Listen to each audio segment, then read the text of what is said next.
હું ને મારા પપ્પા જાય હે ખેતરે અને જોઈએ અમારા ખેતરમાં વાવ્યું એના વિશે મારા પપ્પા હું કહે. તો હાલો અમે જઈએ. તો બધાને જય માતાજી, બાપા સીતારામ. તો આજે હું આવી છું અમારા ખેતરે અને હાલો હું તમને બતાવું અમારું ખેતર. તો પહેલાં હું મારી રીતે તમને બતાવું અમારું ખેતર.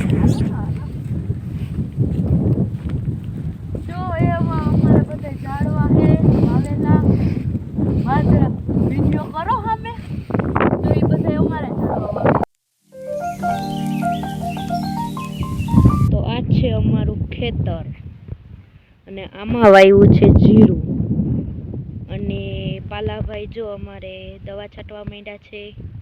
તો મારા પપ્પા મને મારી મમ્મીને ખેતરે મૂકી ગયા છે અને હવે મારી બેનને તેડવા ગયા છે.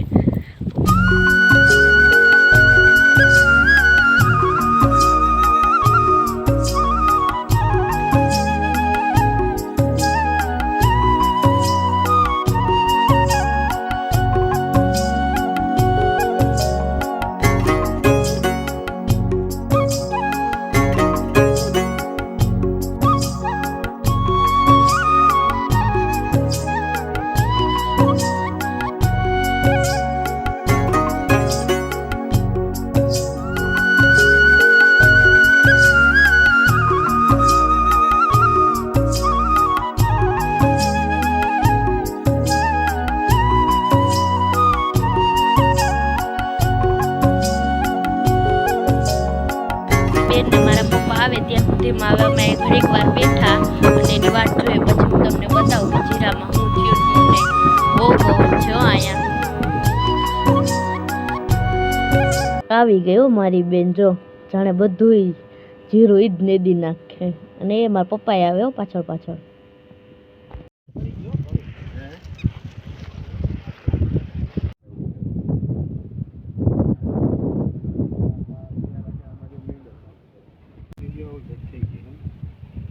આ કાયદેસર જે આ વરિયાળી કલર આવે આ દાણા હે ને 75% જેવા કાયદેસર પારેન્ટા દાણા. એટલે પપ્પા પારેન્ટા થાય તો આપણું જીરું સારું થાય કે ના નો થાય? પારેન્ટા એટલે પાકવાની તૈયારી. આ પાકવાની તૈયારીમાં હોય ને જો ટોબરા જેવા થઈ ગયા હોય જો આ દાણા. બરાબર, એટલે હવે એની અંદર જીરું ઓલું થઈ ગયું હરખું. હા, આ જીરું થઈ ગયું જો. બરાબર. હવે આને આ પીરા પડવા માંડ્યા, હવે આ પાકવા માંડ્યા. આ થોડાક દી થાય ને હવે 20 દી થાય ને આ પાકવા માંડીએ, પાકી જાય. હવે બસ 20 દીમાં આમાં પાકા. તો એમ તો આપણે જીરું સારું જ થયું કા થઈ જાય બરોબર. જીરું સારું થયું, આમાં અજમાય સારા થાય જો. આ મફતીઓ મૂળ છે. કયો? આ અજમા છે ને એ રોગા મફત આવી ગયા, ઉપડી જાય પછી એમને ઊભા રહે. પછી જો પાણી આવે તો એક પાણી પાહું અને મફત થાય. આનો કંઈ ખર્ચો નથી. જીરું વાવો એ તો ખર્ચાળ છે, પણ આ બારીમાંથી નાખો એ મફત થાય. ખાલી એક બીજ હોતું હોય એનું એ વાવી દેવાનું. બારીમાંથી આછું વાવું. આના પાણીમાં થઈ જાય ને, આ પાણી પાઈ એ જ તે એમ નમ થઈ જાય. બરાબર, એટલા જ પાણીમાં. તો આ અહીંયા ગાજર વાવેલા છે અને આ જો નારિયેળી વાવેલી છે. કેટલી બધી વાવી છે અજમા. આ લગભગ આ નવી ટ્રાય છે. અમારે અહીંયા ગામમાં પટેલકામાં ઓછો હોય. આ પહેલી વાર વાવ્યો અને વાવવામાં બીજું કોઈ હોતું નથી. આ નાના ટ્રેક્ટરથી 5 ચારું ક્યારે જો વાવી ગયા. આમાં દવા બવા કંઈ જોઈ નહીં. જો આ આવો અજમા નરવાય છે આમાં, પણ આમાં એક વાર હજી દવા નથી છાંટી. દવામાં છાંટવી ના પડે. આને કોઈ ઢોર કે જનાવર કે ભૂંડણા કે આને કોઈ અડે નહીં. આમાં એવી સુગંધ એક પ્રકારની આવે કે આનાથી ઢોર છે, જનાવર છે, રોજડા છે, એ બધા આનાથી ભાગે આઘારીએ. આને કોઈ વસ્તુ રંજાડ ના કરે. અને આ 10મા મહિનાની 5 તારીખે વાવેલો છે, એટલે આજ લગભગ 6 તારીખ થઈ. 6 તારીખ પહેલા મહિનાની થાય ને. હા, એટલે 71 દી નો આજમો થયો છે. હવે જો આમાં ફૂલ આવ્યા ઝીણા ઝીણા. આ બધા જો આ ઝીણી ઝીણી આ મોગરી છે ને, જો આ અજમામાં ફૂલ આવ્યા આવે. આમ તો આની મુદત લાંબી હોય, 6 મહિનાની મુદત હોય. પછી આને પાણી આ 5 પાણી પાઈ દીધા છે. હવે આને પાણી હોય તોય ઠીક, ના હોય તો આ અજમાને વગર પાણીએ ઓછા પાણીએ થાય.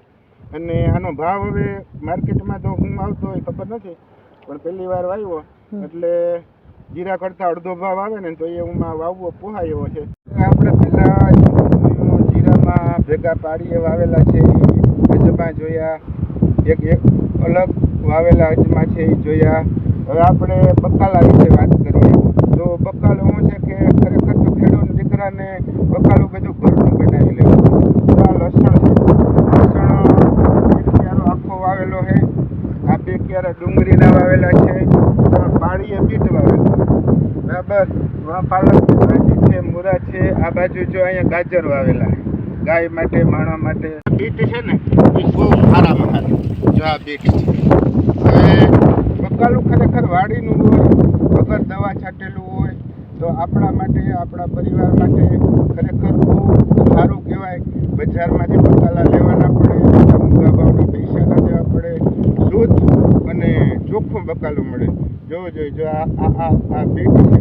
હવે આ બજારમાં તમે લેવા જાઓ આ બીટને ખરેખર તો અહીંથી વાડીમાંથી માર્કેટિંગમાં જાય, માર્કેટિંગમાંથી વેપારી અહીંયા દલાલ હોય બીજા વેપારીને આપે, એ નાના વેપારીને આપે અને બીટ આવે ને તો આ ફૂંકાઈને આ ઓલું થઈને આવે. તો તાજે તાજું બકાલું ખાવું હોય, બીટ ખાવું હોય તો ખરેખર આપણે પોતાની વાડીમાં વગર દવાએ બનાવવું જોઈએ. અને વગર દવાએ જો તમે બનાવો ને તો તમારા પરિવારને બહુ સારું છે. લસણ છે, આને દેશી ખાતર નાખીને વાવી ગયા છે.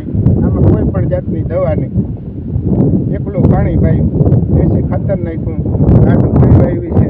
તો ખાવા જેટલી આમાં ડુંગળી 12 મહિનાનું થઈ જાય, 12 મહિનાનું ખાવા જેટલું લસણ થઈ જાય. બકાલું જ્યારે પણ જોતું હોય ત્યારે ઘરનું બકાલું થઈ જાય.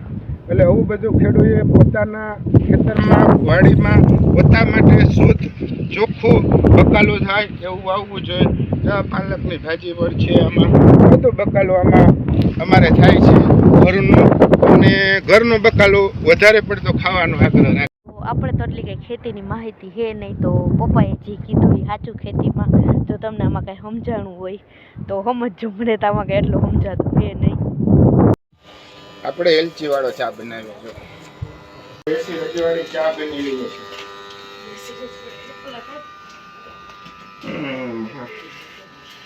એ ભગવાન તો લીલી એલચીનો દેશી ચા બને.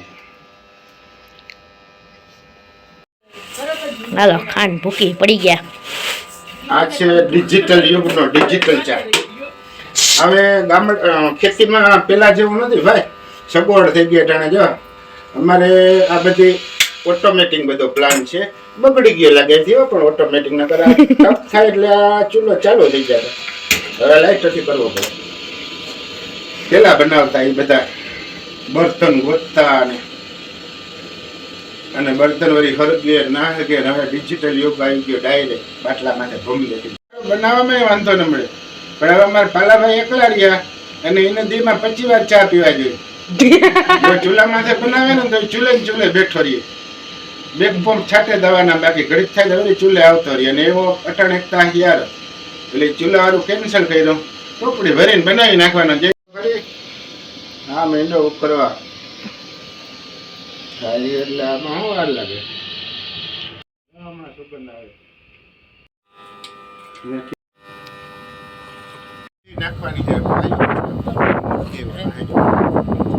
અમારે આ ગાજર નહીં ગાજરા થયા હે ને. હાલો તો હવે અમે જઈએ હે ઘરે પાછા. ગુહાઈ ગયું છે એટલે મારી બેન ડાળું ખાઈ છે અને આ અમારા વ્લોગ બનાવે છે. તો અમે પાછા રિટર્ન છકડામાં ગયા. તો અમારો વિડીયો અહીંયા પૂરો થાય છે. અને જો તમને વિડીયો પસંદ આવ્યો હોય તો લાઈક, શેર અને સબસ્ક્રાઇબ કરવાનું ભૂલતા નહીં હો. પાછા કરજો બધાય. Bye bye.